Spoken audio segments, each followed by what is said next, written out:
صبح کا وقت تھا۔ نینا کھڑکی سے باہر جھانک رہی تھی۔ آسمان ہلکے نیلے رنگ کا تھا اور بادل روئی کی طرح تیر رہے تھے۔ آج اسکول کا پہلا دن تھا، موسم کی چھٹیوں کے بعد۔ نینا خوش بھی تھی اور تھوڑی سی گھبراہٹ بھی محسوس کر رہی تھی، کیونکہ اس نے اپنی کتابیں، کاپیاں اور رنگین پنسلیں سب کچھ نئے بستے میں ترتیب سے رکھا ہوا تھا۔ یہ بستہ بالکل نیا تھا، چمکدار نیلا، اس پر چھوٹے چھوٹے ستارے بنے ہوئے تھے۔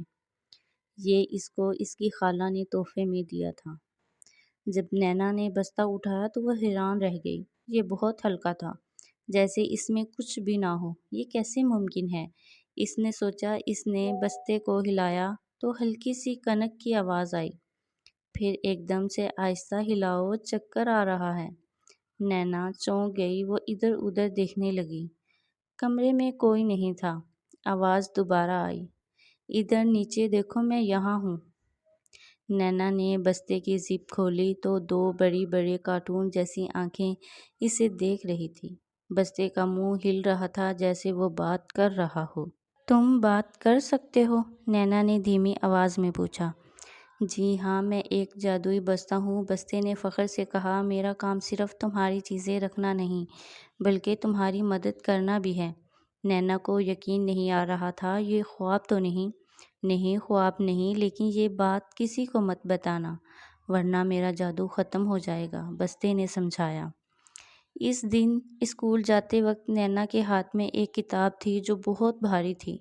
بستے نے کہا، مجھے دو۔ جیسے ہی نینا نے کتاب اس کے اندر رکھی، بستے نے اسے نگل لیا اور باہر سے وہ پھر بھی ہلکا ہی محسوس ہوا۔ واہ، تم تو بہت ہلکے ہو۔ میں بس چیزوں کا وزن خود سنبھال لیتا ہوں تاکہ تم تھک نہ جاؤ، بستہ بولا۔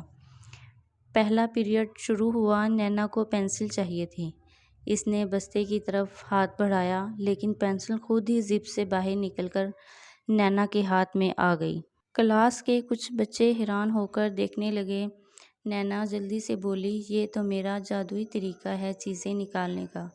سب ہنس دیے، لیکن کسی کو سچ نہیں پتہ چلا۔